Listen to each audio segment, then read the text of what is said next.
amantes de la historia y de la ciencia. Bienvenidos a un episodio más de mi serie sobre Blas de Lezo. Pronto veremos cómo estas dos ramas del saber se conjugan. Al fin y al cabo, el conocimiento es integral. En esta ocasión viajamos a Panamá y entrevistamos a un guía turístico local que nos contó cómo se recuerda el ataque de los ingleses a uno de los puertos españoles de la época. También repasaremos algunos otros aspectos históricos de esta desigual batalla tan olvidada en la historia. Vamos allá.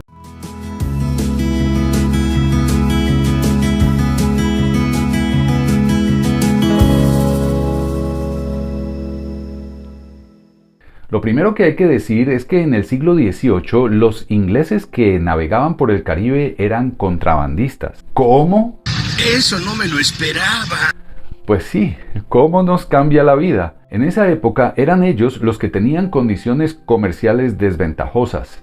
El rey Felipe V de España, un monarca un poquito tocado de la mollera, como lo revela este artículo, había anunciado que el contrato que le permitía a los ingleses llevar a América hasta 5.000 esclavos por año no se renovaría, y esa ruta comercial era clave para ellos poder ingresar contrabando al Nuevo Mundo.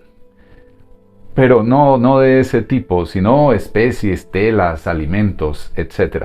Fue en el marco de esta versión antigua de Alerta Aeropuerto que se presentó un incidente que sería determinante para lanzar el ataque a Cartagena. El capitán de un guardacostas español acusó de contrabandista a Robert Jenkins y como castigo le cortó la oreja. Es por eso que esta fue conocida como la Guerra de la Oreja de Jenkins. Y ese episodio, aunque había ocurrido 8 años antes de la declaratoria de guerra, fue aprovechado por los periódicos y revistas sensacionalistas británicas, sí, en esa época ya existían, para exacerbar tanto a los políticos como a los privados que financiarían la guerra en el Caribe.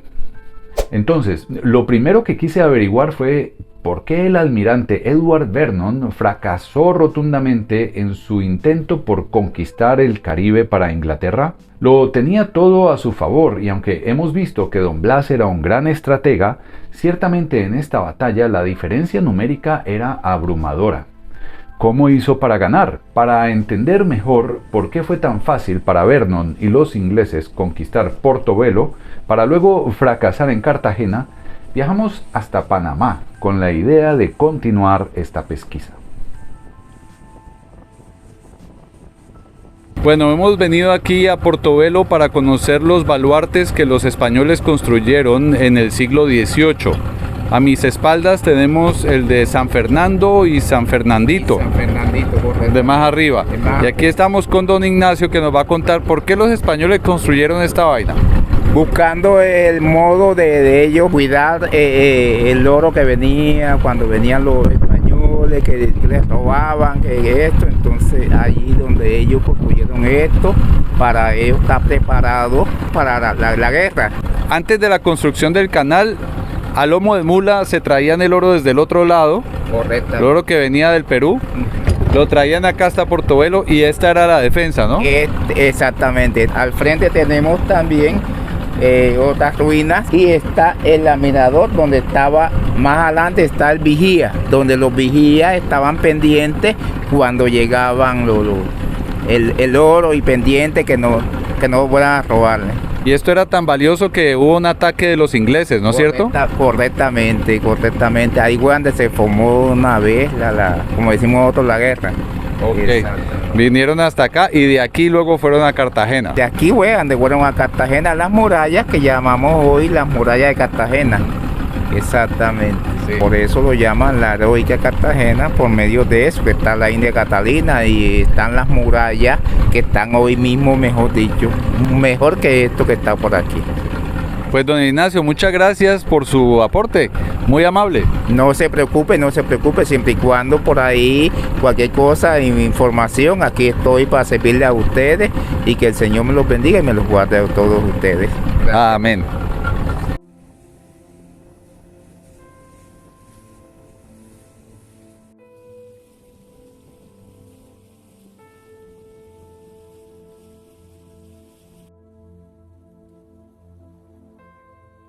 El ataque de Edward Vernon en 1739 provocó la construcción de esta batería y otras dos más acá en Portobelo, en Panamá. Esta en particular contaba con 5 cañones orientados hacia la boca de la bahía y otros 6 cañones que vemos justo aquí detrás mío. A pesar de que esta fue la mejora que se le hizo a la defensa de la bahía del puerto de Portobelo, pues no me quiero imaginar cómo eran las defensas en la época del ataque de Vernon. Por eso fue tan fácil para este almirante conquistar Portobelo, y luego cuando arremete con posterioridad hacia el puerto de Cartagena, pues no sabía lo que le esperaba.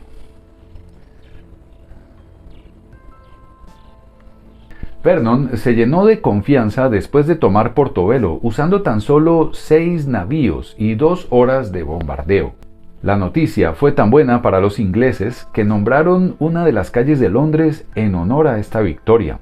El almirante inglés estaba tan seguro de su victoria final que se atrevió a escribir una carta a Don Blas, ofreciéndole un buen trato si se rendía, tal y como había hecho el gobernador de Portobelo.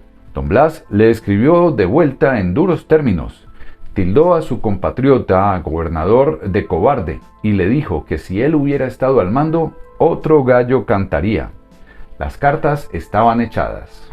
La cuestión es que ni Portobelo ni Chagres, el otro puerto panameño atacado, ni La Habana ni La Guaira en Venezuela, que también recibieron su porción, se comparaban con lo que era Cartagena de Indias, donde Vernon y sus tropas se encontraron con esto: una ciudad amurallada, protegida por el enorme y para la época moderno castillo de San Felipe de Barajas, y como si fuera poco, una bahía rodeada de varios baluartes adicionales y artillería por todas partes. No sé si lo notaron, pero algunos de estos castillos eran muy modernos para la época. Se parecen a esos tanques o aviones antirradar de ahora. Esta fue una importante innovación arquitectónica en los castillos que los españoles construyeron en América. Aquí tengo una maqueta de un antiguo castillo medieval. Sus paredes eran verticales y entonces el impacto de una bala iba a transferir toda su energía cinética en las paredes, causando gran destrucción. De hecho, esta destrucción equivale al cuadrado de la velocidad del impacto. Pero al inclinar las paredes, parte de la energía cinética se iba a transferir en la desviación de la bala misma, y esto le confería más resistencia a los castillos. Hay que mencionar que uno de estos baluartes era comandado por otro curtido militar de origen suizo, un tal Carlos Desnaux. Por otra parte, como vimos en el video anterior, Eslava, Leso y sus tropas ya estaban enterados de los avances ingleses, porque en esa época como ahora los bochinches funcionaban mejor que el internet.